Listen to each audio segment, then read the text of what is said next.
So you told yourself that you're going to wake up early and be productive today, but you woke up late and now everything is ruined. The worst part? We spend the rest of the day marinating in regret and then end up sleeping late again, which makes this whole cycle repeat. I had this exact day yesterday. I woke up late, told myself I was an absolute failure for 3 hours, then felt more like a failure when I realized I did nothing all day except tell myself that I was an absolute failure for 3 hours. The good thing, I guess, is that it gave me inspiration to write this script. So before you lose all hope, bestie, follow these 6 simple steps that I did yesterday to rescue your half-wasted day. Feel free to play this video and follow along with the steps, or take this as a sign to get out of bed and play this video while you're getting ready. Stay tuned for step 3, 5, and 6 because they're a little bit unique, but if it works, it works. Let's go. Step 1. Kickstarting your engine. Gaining the motivation to continue on with your day after you've woken up late might be the hardest thing of all time. Yesterday when I woke up later than planned, I wanted to immediately jump into doing the tasks that I set out to do because I felt like I already wasted so much time. But the thing is, bestie, do we ever go from just laying in bed to doing our tasks straight away? Probably not. For me, I just end up getting so overwhelmed I rot in bed all day. So when all else fails, the best motivator for me to get out of bed is to continue on with my morning routine, even if it's technically no longer morning. In my previous video that you can check out here, I mentioned how certain environments or cues can trigger specific responses in us. It's similar to how we feel like peeing when we go near a toilet, or how we feel sleepy if you smell essential oils, especially if you do this consistently.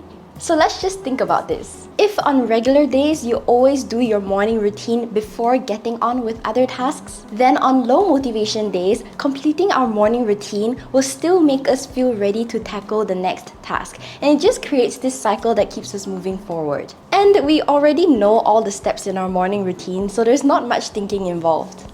There is nothing more demotivating than needing to get up, put my planner down, and use all of my brain power to tackle a huge, intimidating task. Personally, treating the afternoon like it's the start of my day just resets my mindset. You just stop feeling like you've lost half the day and start feeling like there's plenty of time to do what you need to do.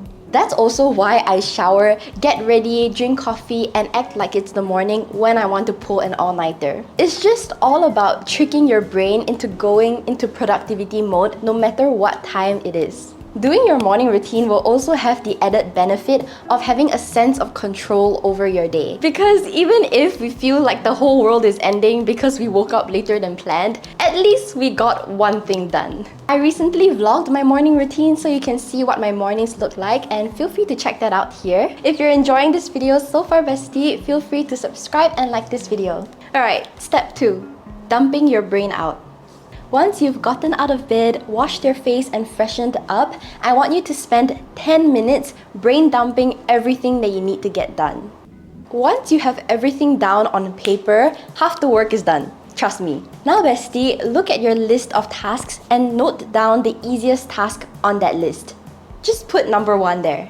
Then choose one task as a will make me happy task. This shouldn't be a task that's too difficult, but doing it should just make you happy enough to sleep peacefully tonight. Then put number 2 there. Okay, let me help you out. Here are a few examples. Feel free to screenshot this. Then pick another task as a will make me feel the best task. Label it number 3. This could be a difficult task that's high on your priority list, but you don't quite have the energy to do it right now. Again, here are some examples. Feel free to screenshot. After labeling your 3 tasks, it's time to start tackling number 1, aka the easiest task in the world. Remember, bestie, you've already completed the hardest thing to do today, which is to get out of bed. The second most difficult task is getting the motivation to continue. And by doing something low effort and easy, it just helps us get enough motivation to go on with the rest of our day. Once you've managed to complete task 1, try to complete 2 and then 3. But if you don't manage to do 2 and 3, that's fine. On the other hand, you can choose to do task 3 first and you just feel so good after completing it. Win-win either way, and you don't feel the pressure to do anything else today because you've already got something done.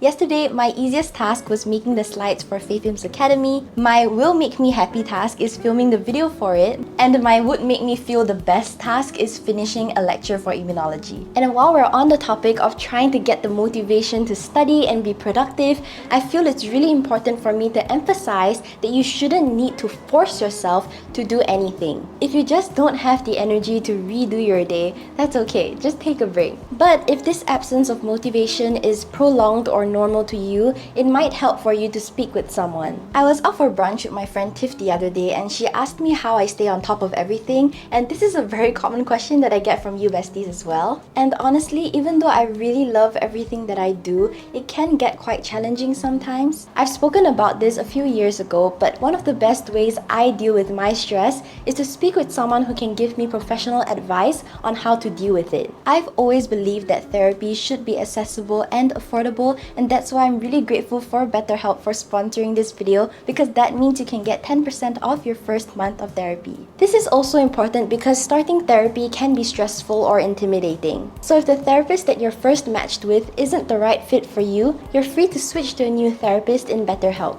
You can also pick when and how you want to have your sessions. If you want, you can video chat your therapist, but if you're not comfortable with that, you can always just call or text. Personally, I prefer having a one-on-one video chat with my therapist because I just feel it's easier to connect with her that way. So I'll leave the link to get 10% off your first month over here and in the description box below. That's www.betterhelp.com/fayefilms. Next, step 3. Check off some boxes. During my Instagram livestream a few days ago, many of you asked me to show you my planners, and I shared a tip there that a lot of you found useful, so I thought I would share it here too. What I like to do when I have absolutely no motivation is to write down tasks that I've already done and just check them off. It could be the simplest of things, but it doesn't matter. I started doing this because I would get so demotivated after seeing a planner full of things I couldn't get done. So I started writing down my accomplishments instead. So I want you to do this right now. Just write down everything that you've done so far today. Now take a look at your to-do list and don't you feel so much better? I don't know about you, but this just makes me feel a sense of accomplishment, like I've done a lot today, even though not really. Ticking off all these boxes will also really help you get that momentum going because it just acts like a little reward. And now step 4. Do the easiest version of your task. Instead of a 3-hour memorization session, try creating flashcards or summarizing key points, or even just note-taking with Netflix playing in the background.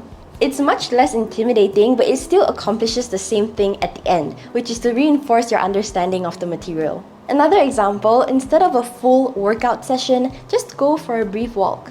It's still physical activity, but it doesn't need as much effort to do. The other day, I was so overwhelmed with the fact that I need to deep clean my entire apartment, but I just ended up organizing my vanity. These small victories can really boost our mood and motivation, but we're still achieving similar outcomes. Feel free to screenshot this, but here are a list of substitutes that you can use if you need it. Step 5. Make little changes. An advertisement will actually play in the next few seconds, so if you would like to support this channel, please do not skip the ad. Thank you. Think about it, when you're in your pajamas and lying in bed, you automatically feel more relaxed. It goes both ways. If you change out of your pajamas, you're more inclined to feel productive. That's why I always say to set boundaries with yourself. Make sure you have specific areas, music, smells, or outfits for specific activities. Don't study in your bed with your essential oils and your pajamas. Same thing, don't nap at your study desk while you're wearing pajamas. Setting boundaries with yourself and making these little changes really helps your brain shift into gear. Don't underestimate these little changes because they'll really solidify in your head over time. So for example, back in high school, I always listened to this playlist by Yiruma when I was studying. So now, many years later, whenever I hear a piece by Yiruma, I still feel like studying. These changes don't even have to be big changes. If you're still feeling a little off, just put on a proper outfit, turn on a brighter light, or just study in another room. But my personal tip and step 6 is to go to your favorite spot.